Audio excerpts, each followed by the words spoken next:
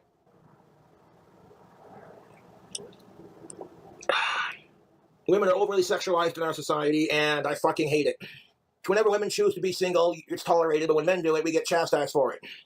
The 4B movement started in South Korea in about, I think, 2019. For women to have equality, because women in South Korea are far more oppressed than women in the United States of America, but that's just my opinion. And that women are adapting this movement because Trump's president. Wow. You know, women are very capable of doing anything they can, anything they want. However, no one's afraid of you. And we don't give a fuck. I went 6 years without getting any pussy because my stupid YouTube trolls will do anything they can to harass me. As soon as they see me talking to a chick, they bully this poor girl until she fucking says, Cobra, you're a sweet guy, but I can't deal with your asshole trolls. And I'm like, I get it. I was like, hey guys, Cobra got a new cell phone. Everyone blow up his phone with stupid text messages. Women are the gatekeepers to sex. Men are the keymasters to the relationship. And do you think Trump gives a fuck if women decide to stop having sex because he's our next president? No, he doesn't give a shit. Like, oh my God, Stacey, what is it, Cheryl? They're out of pumpkin spice lattes at Starbucks, and it's all Trump's fault, man. I may be a Satanist, but the Bible says, judge not lest you be judged. You're so quick to assume that all men are just trash, but if men say the same thing about women, we're sexist assholes who hate women. So, like, explain that double standard to me. You can't. Women screaming how they're going to stop having sex with men. Okay. There's a reason why Chatterbait exists. Well, I'm here to tell you, grab your alcohol and drink up, fellas and ladies and gentlemen, because dating does suck. And dating would suck a lot less if there was not so much pressure to go out, date, and have sex. And in the likelihood of a divorce court proceeding, who do you think's paying child support payments? Not the woman she gave birth. That's why men make more money, because we're expected to do everything. And then when we ask, hey, could you value our opinions? It seems like we're supposed to validate yours, regardless if we get anything out of it. No, check your male privilege, shut the fuck up and do everything. You walk onto a bus and it's like, hey, quit manspreading. Manspreading? Excuse me, Toots, my eyes are up here. Though if you want to see my balls, can I take you out for some coffee? Maybe a couple of drinks? Misandry is basically the female form of misogyny. You just learned a new word, brought to you in part by King Cobra JFS. Hey man, ain't nothing wrong with having fucking smaller tits or a smaller dick. You just gotta find the one woman that doesn't give a shit or the one man that doesn't give a shit. Not all women like huge fucking 14-inch ragers. Not all men want like gigongous fucking anime titties. I prefer double D tits that are nice and round myself, but that's just me personally. However, I'm not complaining because if they're big enough to play with, I'm happy. You know what I'm saying? Like, you go to the theater to watch, like, The Rock or what have you, go into a fucking action-packed movie to sit down, and then halfway through the fucking, you know what I'm saying, movie, there's an explosion, the dude's shirt's ripped off, he's fucking cut like a fine line of coke, and he's fucking shredded, and low-key it makes you feel like a fucking unattractive piece of shit. Women are allowed to be picky, men are not, and it's kind of bullshit. And then they complain because men are picky. I'm like, get the fuck out of here. Well, men are just starting to realize that we don't need sex to be happy in life, and men are the prize. And that's how that works. I'm not getting mad about it. I'm actually laughing about the whole 4B movement. These women who are like, we're so sick and tired of men hijacking our movements. Well, they hijacked the 4B movement because they're pissed off that Trump's president. If you learn anything from this, find you a woman that's easy on the eyes and easy to get along with, and like totally gets you. Jessica Boyle is going to say, do anything she can. Or find a hag raven like me to lose your virginity. Talking about my ex-crushes, bringing up Puff, making up rumors about me that the trolls want to hear, and she's fucking stupid. The second Jessica Boyle lets go of me and says, you know what? I had a good thing with Josh and I fucked it up. I need to move on. The trolls will fucking turn on her.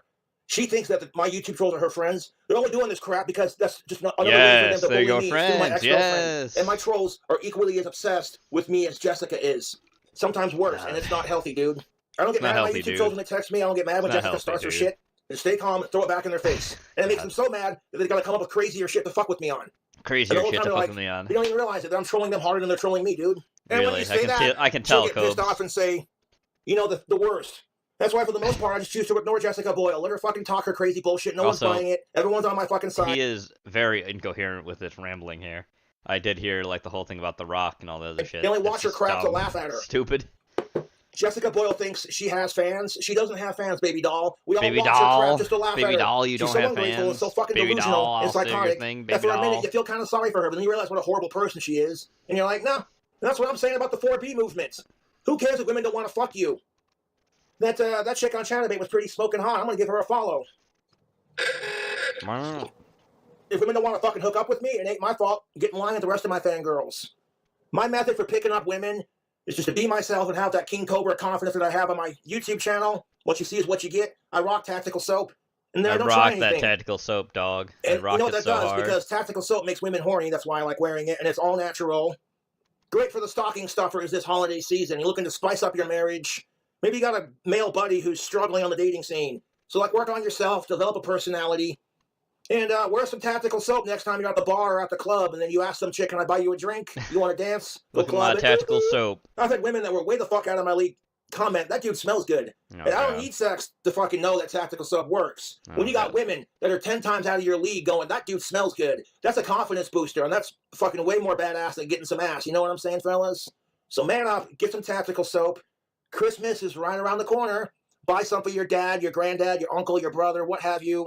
Coupon code don't work. King Cobra don't work no more, but I'm still going to rock the soap. It don't work no more, but I'll still rock the soap. Men get women pregnant, and both women and men are scared shitless because they don't know what they're going to do. You're bringing a life Kids are more precious than rock and roll, and you're bringing a life into this miserable, fucked off world, and you want to do everything you can to protect them and keep them safe. You don't like children, Cobra. We call them women are vaginal scared turds. shitless, they have plenty of options.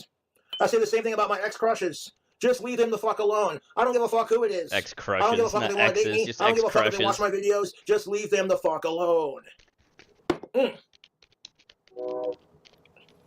If women don't want to fuck me, that's fine. I've gone 6 years without getting pussy because my YouTube trolls scare off every chick that I try to talk to. They're like, Josh, you're a sweet guy, but I can't handle your fucking YouTube trolls. And I'm like, that's fair.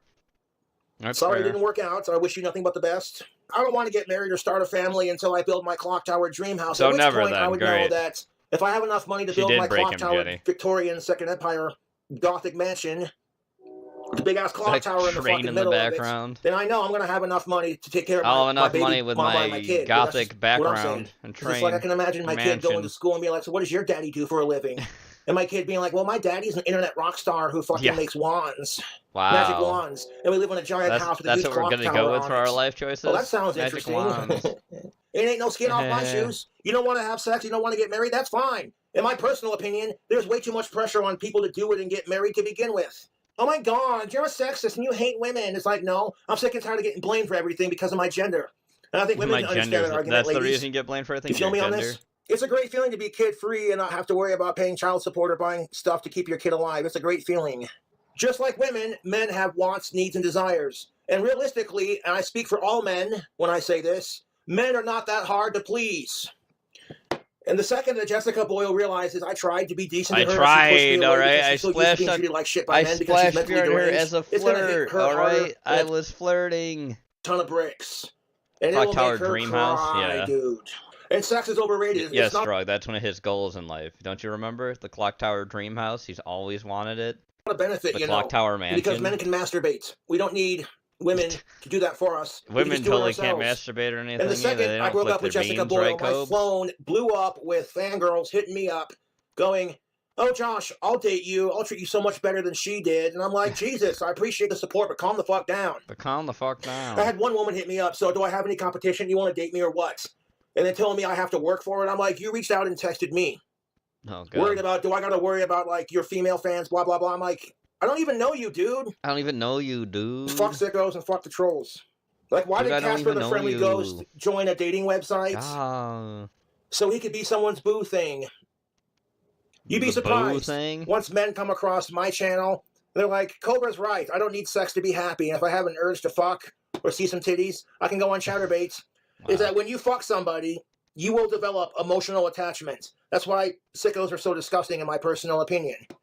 I suffer from abandonment issues because of my birth mom, Laura. Oh, boy. Here we go. And I've been rejected by every chick I've liked since the 4th grade. And some of them were not the nicest about letting me down. And back He then, I does didn't look like the realize double Scissors Man standards, from but now Clock that I'm a Tower little bit more 1, yeah. mature and I've learned a thing or two, and No, I've you grown haven't. up.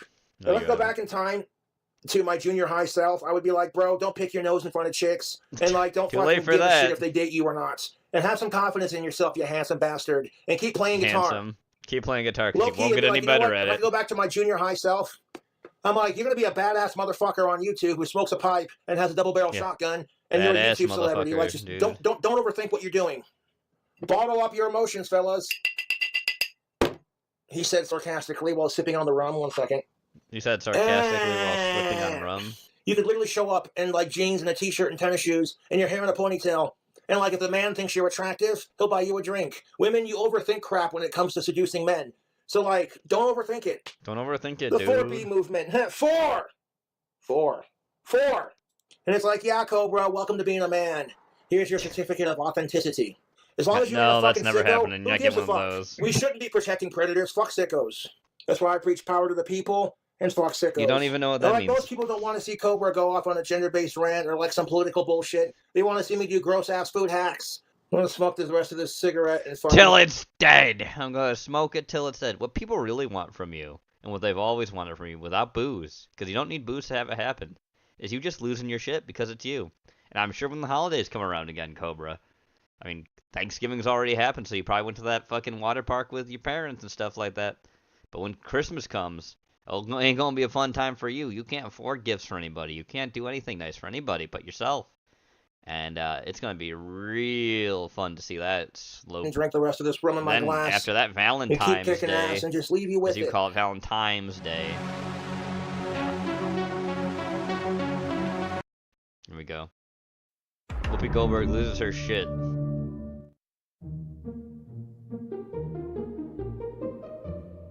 Yep, here we go. All about the Hunter thing too, still. Let's listen to this fucking hag.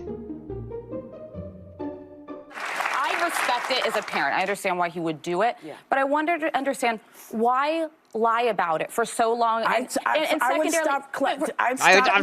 it a lie. Okay, why repeatedly say you're not going to and you do? And secondarily, for the part of this country, half of it that doesn't support Biden, doesn't know him personally, doesn't get to have phone calls, and they're looking at a system that seems like it only benefits the people who are in power. I'm going to say, what precedent does that set? Well, here's what it says. It's a precedent for all of us to open our eyes because we've elected someone who is in a similar situation, who didn't have a drug problem, who knew what he was doing, who clearly stood and said, I can do this. And he did it.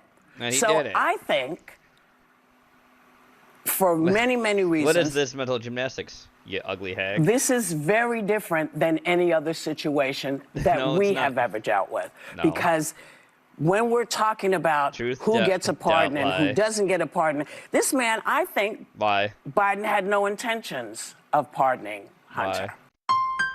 Doubt, yeah. It's a lie. It's just doubt. I'd stop calling I just it put a it a lie. lie, that's what she said.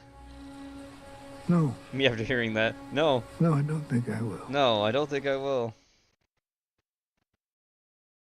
Yeah, he did. How is it the Disney animated film? Mona too, everybody. Doug's gonna talk about it. I know, you want to really hear it. Because it's the Croc's in this too, and he'll be in the live action one. Let's get that at 1.5 speed. Yep. Here we go. It's only 10 minutes long. It's gonna feel longer. Actually, it's 13 minutes. So. Relief is the one where he doesn't talk. Hi, Weeb. Let's do this! This is bigger than the ancestors. Moana returns to pull Disney out of the depths of 2023 in Moana 2.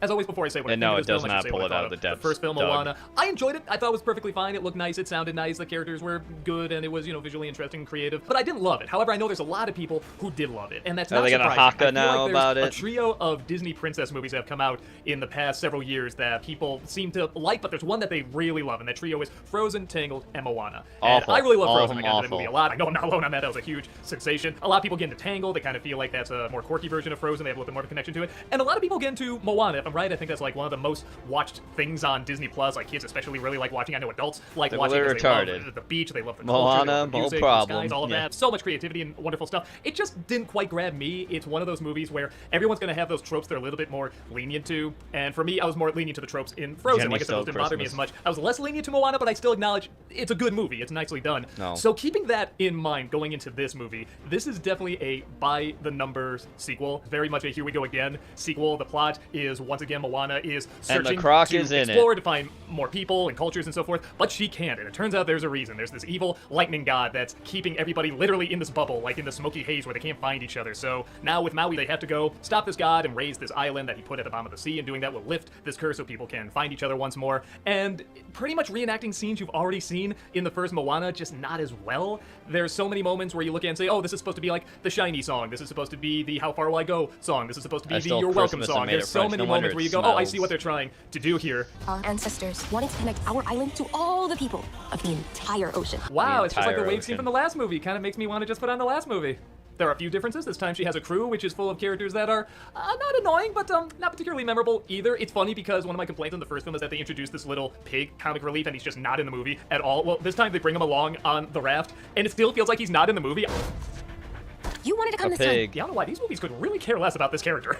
There's another moment where she has to fight this giant storm. There's another moment where she's feeling really low and somebody has to come around and give her a pep talk. Do you know what islands they are, Chet? Are you curious what islands well, okay, I saw this in the first movie, which I like, but you're not really adding anything that new. Let's this say is the not gods a movie that made needs them to instead exist, of but I will natural admit there are volcanoes. movies out there Because where people I let do acknowledge they don't need hakas to and exist, but I dances do and give a little thinking bit something. of a slide to. Sin City You know, Part 2, that'd be I really like that. that'd be the By people now, who just doing a lot colonized with us. the first Oh one wait, did. Again, but I the really only like ones that that ever work. worked There's a Kung Fu for Panda sequel that came out this year that happened didn't to need to be exist. I thought that trilogy was really great. not the But as the film Polynesians goes and what it's trying to do, I thought it was passable enough. they had but weapons. I know there's a lot of people that really got angry at that film. They should have just and they stopped. killed Magellan. The story, yes, it does feel phoned in, and some of the dialogue feels phoned in. That didn't happen with the Haka dancers. What a shame for those people. Visuals. Again, they're really trying hard to get you this visually dazzling world, and again, people that really get into that world and that culture in the first movie are no doubt going to really fall in love with it again. And the movie doesn't feel like it's pretending to be anything that it isn't. I think it knows it's a Here We Go Again sequel, which I'm not a fan of, but at the same time, Here it's we not go done again. horribly. It still looks very nice. It still gives you this world that's very enjoyable to be in. It's got some beautiful animation, some nice music and singing. There's the it's bouncy, croc. it's colorful. I think it'll hold children's attention, but I will admit there's other movies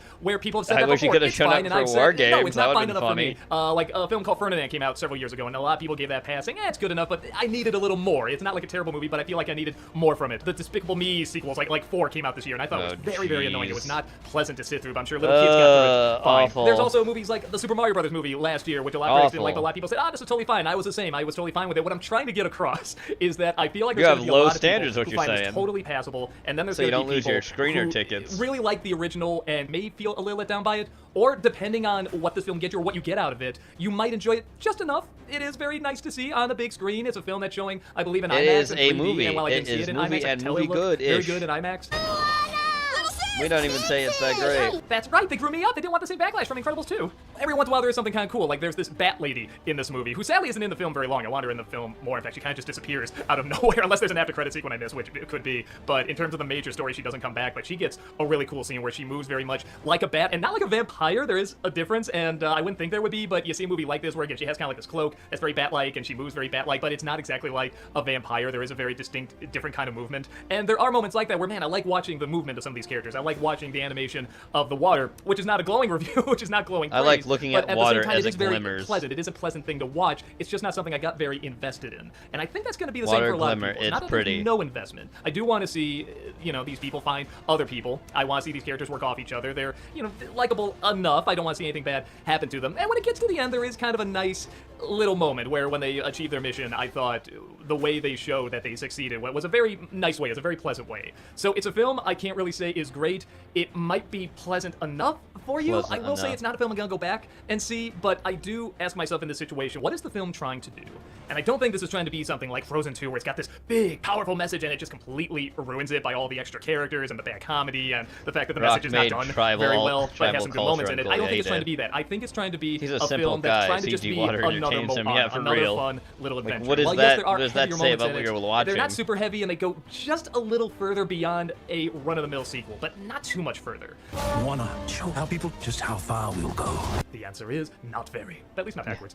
I think in terms of what this film is trying to accomplish, it does it fine. It's a perfect definition of a fine movie. It's fine because it reminds me a lot of Beetlejuice, which came out earlier this year. Now, technically, that film probably has more things wrong with it, but I like the fact that they took a few more chances with it, did a few more things that are weird and odd, but it's still a film that's very by the numbers and very much a Here We Go Again sequel. But they did do enough things that were different and weird and bizarre, and I'll never forget that I end up recommending it. This one definitely doesn't do as many things that are weird, and it plays it much more safe. It's not really taking any risks, so I guess there are fewer areas where you can So there's no up. point At the same then, time, is I that think what I'm you're gonna forget saying? it very quickly too. I'll remember one or two things in terms of the visuals and maybe like a song or two. I don't know, I'm even trying to remember. I like the Get Lost song, is the one the Bat Lady sings. I like Maui's song, even though again it's pretty much just another version of What Can I Say, You're Welcome. Even the villain, who you don't see in this movie, is a big letdown because all it is a lightning storm. That's it. They're showing pictures of this guy on these drawings and sketches. I'm going, man, I can't wait to see this dude. I can't wait to hear why he's doing it and what the whole setup is. And we never find out. We never even see this guy. It's just a storm. I don't even know if there was like a face in the storm or anything like that.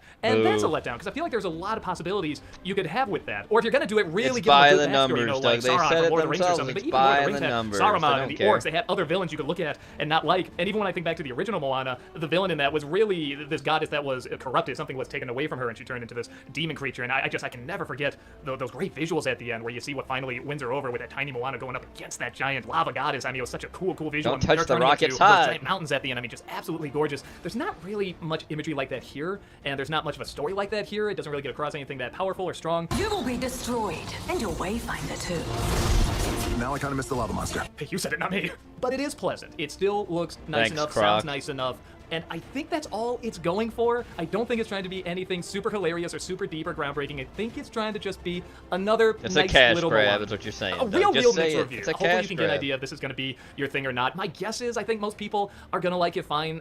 I think kids are going to like it fine. You just want an hour and a half to put something on, especially over Thanksgiving break, and just have a decent enough time, see bouncy animation, pretty animation, nice Bouncy music. I animation. think that's what it's going for. I think that's what most people are going to get out of it. But if you're someone like me who didn't really get into the first Moana movie, that's to say you acknowledge it's good. You had a good time. There's stuff you're never going to forget, but it's not one of your favorites. This is probably a film you can skip. If I had to review no just kidding. on my own, me personally, I would probably give it 2.5 out of 4. That's kind of a negative review, but almost a positive. But if you're someone that saw the first Moana, it's a 4 out of 4. Great movie. You absolutely love it. You'll probably give this a 3.5 out of 4. I can't see that many people liking it more or as much as the first film. So let's compromise and say 3 out of 4 crappy live-action remake Maui's. It's a pretty time waster with some clear effort put into it, but if you're looking for more, you're probably not going to find it. With that said, what did you think? Did you think this was even better than the original? Okay. You know, a lot of times I try to say... Moving on. Time for drinks. The pessimist seems difficulty in every zone, and the optimist sees opportunity in every difficulty. All right, so Winston Churchill. today I'm going to Great. continue my full and Amore with Amaro series with a bottle that I got to be honest with you guys, I haven't used very much myself. Oh, and boy. that is Amaro Maletti. Now, I haven't used it for no other reason than the fact that I've got so many bottles of Amaro, it just kind of got lost in the sauce. So when I was thinking about which bottle to do next for my Amaro series, I dusted the old Maletti off here, looked for a few recipes that looked really interesting, and I'm going to make them and try them for the first time today. So I'm really looking forward to sharing these with you guys, but before I do that, I'm going to need you guys to go ahead and hit that thumbs up, hit that subscribe button, and that notification bell, so you can help Vino feed the hungry algorithm, and make sure you stick around, because we're gonna boogie down. Amaro Maletti has been made by the Maletti family since 1870 and is currently in its 5th generation. Produced in the Marche region of Italy, this Amaro is crafted using a secret family recipe that blends various local fruits, herbs, and spices, including one of the world's most expensive spices, saffron. On the palate, it offers flavors of burnt sugar, bitter citrus, cinnamon, cloves, and anise. The finish is moderately bitter, balanced by sweetness. It is considered to be one of the better entry-level Amaro. All right, so the first Maletti cocktail I'm going to make for you guys really excites me because it also uses Cynar, which is my favorite Amaro, and it's called Money in the Bank. And I found this recipe in the That's Amaro book, which is a great book if you're looking for a ton of great Amaro recipes. And the book credits the cocktail to an Alice Reeves of Oxford. So let's go ahead and look at what is in the sauce.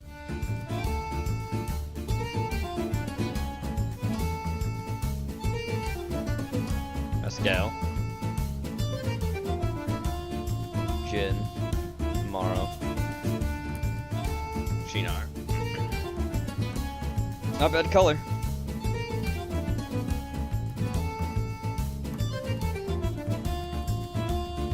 Okay. All right, so this next cocktail I'm gonna make for you guys is called Evian de Papel, and it's actually a paper plane riff, and it's credited to Lily Dean at the Old Kentucky Bourbon Bar in Kentucky. Let us look at what is in the sauce.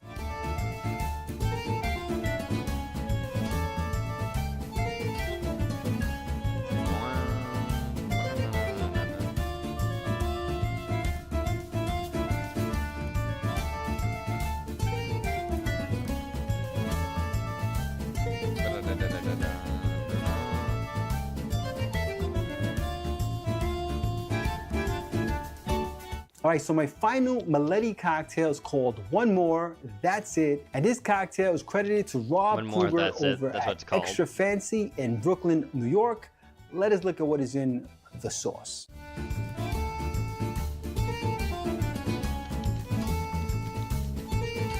Bourbon, okay.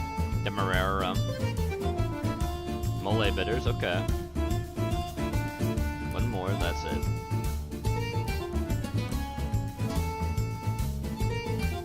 Okay. Nice color too. Good presentation as well.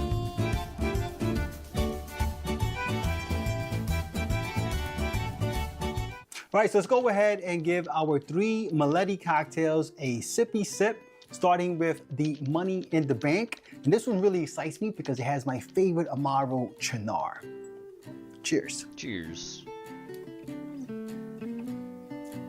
Money in the Bank. All right, so what I'm getting with this one is a lot of mezcal. And then you're getting those botanicals from the gin. Yeah. I can't quite say that the Mileti is really showing up in this. I think you're also getting a little bit of that bitterness from the Cynar in this one. Let me give it another sip. Take another sippy sip. Yeah, so I like this cocktail, but I feel like the Mileti is definitely lost in this one. I mean, you're talking about gin with its botanicals, right? And it's an ounce and a half of gin. It's got mezcal, which is smoky, right? And then it's got Cynar, which is also a bitter one. So it's probably an Amaro that you can switch out with something if you want something with a little more pronounced flavors. But I think in this particular cocktail, it gets lost. Now, as a cocktail on its own, delicious cocktail, nice sipper, bold flavors, but I would say that the Mileti does get lost in it, all right? So let's go ahead now and try our paper plane riff, all right? Cheers. Oh, this is nice. Oh, this is nice. You know, and once again, you know, Mileti is definitely one of the lighter profiles of an Amaro. I mean, you can actually see it's actually not as dark as most Amaros. It's not as light as Nonino, but it's definitely a lighter Amaro. So you could definitely pick it up in this one, but it's not as pronounced again as other Amaros. Fortunately, it's the only Amaro in here, so it really makes for a really light kind of, you know, vibrant version of Paper Plane. Oh yeah, that's delicious, guys. That is really nice and easy to drink. Absolutely delicious. All right, so let's go ahead and try the last Mileti cocktail called One More. That's it. So One More, that's perfect it, yep. name for the last cocktail. Oh, yeah. All right, let's go ahead and give it a sip. Cheers. Jesus, sippy sip. Oh, that is excellent, guys. See, now this is a cocktail where the Mileti actually works perfectly. It really balances fantastic with the Demerara rum and the bourbon, and then you get those mole bitters, which help bring out some of the notes that are in the Amaro. Oh, this is a delicious cocktail, guys. Delicious.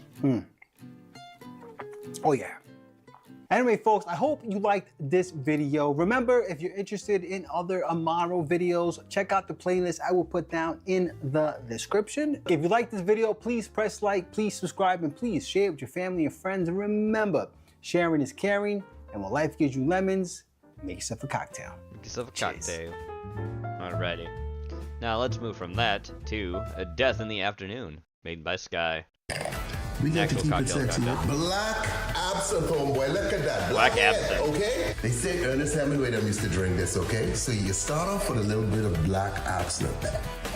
So you grab your champagne, using only the good stuff, okay? Ah, yeah. Check this bad boy. And strawberries. Guys, is this part of the original recipe? No. But it's ugly as hell without it, so... Yeah, there's no we got to keep it strawberry sexy here, because what we do a tipsy bartender. You can smell this, right? Yes, sir. Death in the afternoon. Death in the afternoon. Why you drink this in the afternoon? I mean, you might be looking to die. Who knows? Okay, you all drink responsibly. Don't drink and drive. Stay tipsy. Absinthe, don't play. This badass. Watch yourself.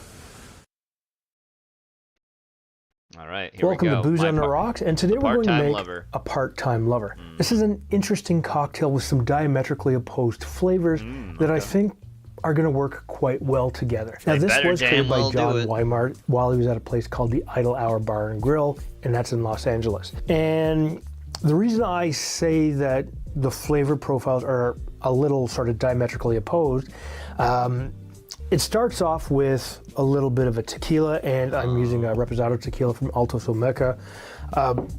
You could possibly use a silver tequila, hard to say. We're also going to take a little bit of Saint Germain's elderflower liqueurs. So we're going to get a sweet herbal flavor that builds off of the Reposado tequila. And then what we're going to do is we're going to give it a little bit of bitterness and orange notes with some Aperol. Now, of course, we'll give it a little bit of citrus, in this case lemon juice, just to kind of soften it a little bit, because it'll help to balance out the sweetness from the elderflower liqueur. and we'll give it some depth of flavors with some Angostura bitters. Now this is a shaken cocktail, so grab your shaking glass, and we're going to start this with your little bit of lemon juice. Now you don't need a lot for this. What we are going to do is just cut this in half, and we will squeeze and measure 3/4 of an ounce on 22.5 mils, and then pour that into the glass. Your second ingredient is your bitters, and for that, as I said, we're using some Angostura bitters. You could actually fiddle with this cocktail by adjusting to a different type of aromatic bitter. For our third ingredient, we're going to go to our base spirit. Our base spirit, of course, is a Reposado tequila. I'm using Alto Tomeca. Could you do something slightly different? Sure, you could go with a silver tequila. Yeah. You might not want to go with an añejo just because you might lose those the more complex characteristics. Really fine flavor notes. Yeah. But for this, you're going to use 1.5 ounces or 45 mils. Your next ingredient is going to be your elderflower liqueur. Now, I'm using Saint Germain. The brand doesn't necessarily matter. However, I, like many others, call this bartender's ketchup because you can use it to make almost any cocktail taste great. Now, you don't need a lot of this. However, we are going to use 1/2 ounce or 15 mils. Okay. Give that up. Your next ingredient is your Aperol, and this will give you some bitter notes to it. It'll also give you a bit of orange citrus flavors to kind of build through the existing flavors that you have here. Now, you're going to use the same amount of 1/2 ounce or 15 mils. Boom. Once you've done that, what we'll do is we'll shake this with ice. Now, you want to fill the glass up all the way. We're going to shake it for about 8 to 10 seconds. You really don't want to go too far past that. Make sure you got a good seal, so when you flip it, you shake it hard.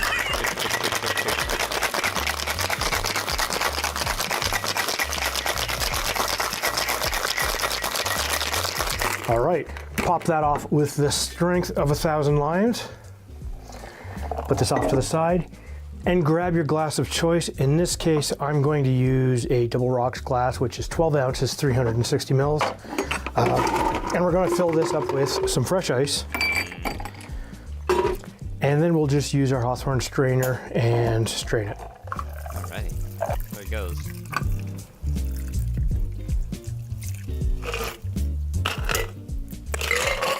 That does look really good. We're just going to garnish this with a small lime wheel.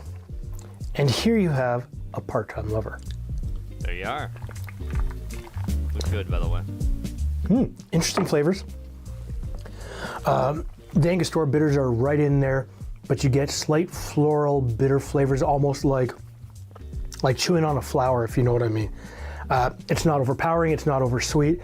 It's nicely balanced and refreshing. If you like this style of cocktail, take a look after the recipe card right over here.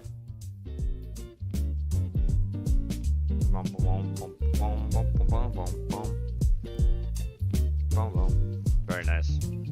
Next Sky cocktail. We got the Blue Mountain Hawaii. Put the umbrella for us, guy. Keep the sun on your eyes, okay? White rum. Coconut rum. Homeboy. Not too bad. Last shot's gonna be. Last one's probably gonna be a mixed shot. Keep it pineapple. The cream of coconut, okay? Cream of coconut is the best, okay? One it up. That's not blue. Curacao. Watch the thickums. Thickums? You go on now with your bad self. With cream, okay? Cream, okay, homeboy? Could be diabetes. Tropical straw. Strawberry. With the umbrella for us, guy. Keep the sun on your eyes, okay? And there you have it. Blue Mountain Hawaiian. Love the color because it's gorgeous. Don't lie to me, homeboy. Don't lie to me, homeboy. Espresso martini. What's up, home bartenders? Let's make three Christmas variations of the espresso martini that you can enjoy this holiday. Let's do it. We're starting with the orange chocolate espresso martini. Starting with a shot of fresh hot espresso. Don't let it cool, just use it fresh. All right, after that, an ounce of citrus vodka. This is a homemade citrus-infused vodka. No worries. If you have an orange vodka or something, use that, but use regular vodka if you don't. If you're tired, I understand. But half ounce of homemade coffee liqueur. Make sure you check out that recipe. And then we're using a Mandarin Napoleon for our orange liqueur, but any brandy-based orange liqueur, Grand Marnier, dry curacao will work. Liqueur. Half ounce of creme de cacao. We're then going to give it a good shaky shake. And we're going to serve it in Nick and Nora. And you want to let that sit for about a minute so that separation happens and you get that nice crema. Nice. We're going to garnish with the obligatory coffee beans and an orange peel. Yep. The chocolate orange espresso martini. I've actually had this one before, and I liked it. He tries it again. Orange and coffee go really well together. Orange and chocolate go really well together. This is an awesome combo. That citrus vodka works. You don't need the citrus vodka if you only have regular vodka. We still have the brandy orange liqueur. I really recommend using a brandy orange if you can. It'll work with Cointreau, but brandy, just that much better. The coffee comes through, orange. It tastes like one of those Terry's chocolate oranges with added coffee flavor. It's fantastic. Up next, we have the peppermint espresso martini, because you know I like to put peppermint in everything during the holidays. So start with your fresh espresso. We then have an ounce of vodka. Make sure to soak up that extra crema. We're then going to use half an ounce of our homemade coffee liqueur once again. Seriously, check out that recipe. And then we want 3/4 ounce of a peppermint schnapps. All right, give it some ice, good shaky shake. There it is. Serving once again in Nick and Nora. And here we're going to garnish with the coffee beans, but also some crushed candy canes. Why not? The peppermint or candy cane espresso martini. Cheers. Yeah, up front you get the classic espresso martini, and then on the back end you just have this nice peppermint flavor. Very nice. Oh yeah. Last up we have the gingerbread espresso martini. Gingerbread, huh? Once again, going with the fresh espresso. We're using vanilla vodka this time. Don't forget to soak up that crema from that shot glass. There it is. Using my homemade gingerbread liqueur, a full ounce of that stuff. It's amazing. Check out that recipe. Absolutely. And then a half ounce of my homemade coffee liqueur. Using lots of homemade stuff today. You are. Okay, give it some ice. Give it a good shake. Serving once again in a Nick and Nora. We're going to garnish with some coffee beans. And if you have a gingerbread cookie, you can garnish with that as well. Oh. The gingerbread espresso martini. What do you think of that one? Oh, that's good. Kind of like the peppermint up front. Classic espresso martini. Get that nice rich coffee flavor, and then all those baking spices and molasses on the back end. Whew, that's good. Man, all these are fantastic. Fantastic. All right, let's rate our Christmas espresso martinis. In first place, I'm going to give it to the gingerbread. I just love the addition of all of that molasses and baking spices on the back end. Add that to the coffee, and it's just absolutely incredible. Make sure you check out my gingerbread liqueur recipe. Super easy to make. You can make it in 10 minutes. In second place, going to give it to the chocolate orange espresso martini. I think that combo just works really well. The brandy orange and the chocolate and the espresso, just a great combination. And in last place, the candy cane or peppermint espresso martini. It's not bad. It's just of all the Christmas time, I like to pair peppermint the orange with chocolate everything. And this is probably not my favorite one. Surprisingly, the candy cane Irish coffee works a lot better. I think it works just better with a warm coffee as opposed to a cold coffee like this. But still a really nice one. All of these are great. Christmas is just around the corner, so make sure you check all our Christmas recipes in this playlist right there. And if you haven't made your aged eggnog yet, make sure you check out this recipe because I'll show you exactly how to do it. We will see you in the next video. Cheers. Ooh, I'm wired now. Woo. Alrighty. 2 more videos, then we're done. Jim Beam! Here's the shot. Okay. 7-headed dragon shot. Jim Beam. Bacardi 151. Bacardi 151 for starting. A little Jägermeister, okay? Put some here on your chest. Not just turn black. A little Goldschlager, okay? Goldschlager. Goldschlager in there. Rumpelminz is also 50% alcohol. Yes, sir. Yes, sir. A little wild turkey, okay? Wild a little turkey, wild turkey. Jim Beam, okay? Hey, Jimmy. With a touch of Jack. Oh, God. Okay? You have just witnessed the making of... And there you have it! The seven-headed dragon, homeboy! Seven-headed dragon! This is a real drink. I did not make this up, okay? This good for the night. You don't need anything else. Ooh, Lord. Anyway, time for a thing from Bruce, a short. Pirate's Tea. Arr, Time to make some Pirate's Tea. Get a jar. Get some ice. Lots of ice. Carly, spiced rum. Spiced rum. Yeah. 2 ounces. 2 ounces of spiced rum. Yeah. Okay. Coca-Cola. Fill her up. 3 ounces of Coke. Fill her up. Stop. Nope. We top with orange juice. Oh, okay. Give it a pirate stir. Arr. With a lemon. And a straw. Arr. Pirate's Tea.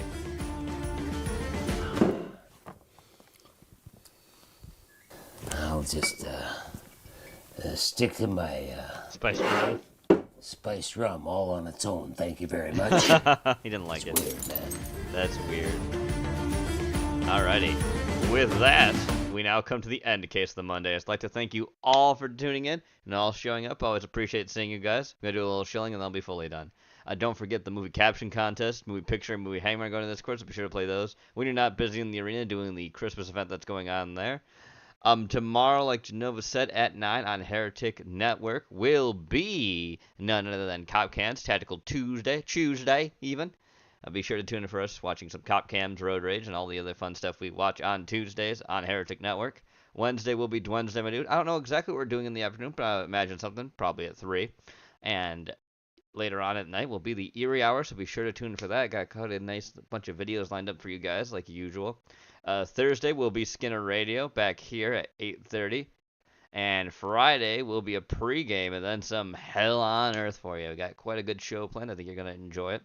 Obviously, that will be when the pregame will be 3 in the afternoon on Friday. And then Hell on Earth will be at 9. And don't forget, there will be probably a Heretic Film Club after that as well. Saturday, we'll probably be playing some games with the boys in the afternoon from 12 to 3 at on Heretic Network too. All right. That being said, I'll see you guys later. Have a good one, everybody. Bye-bye, everybody. Bye-bye.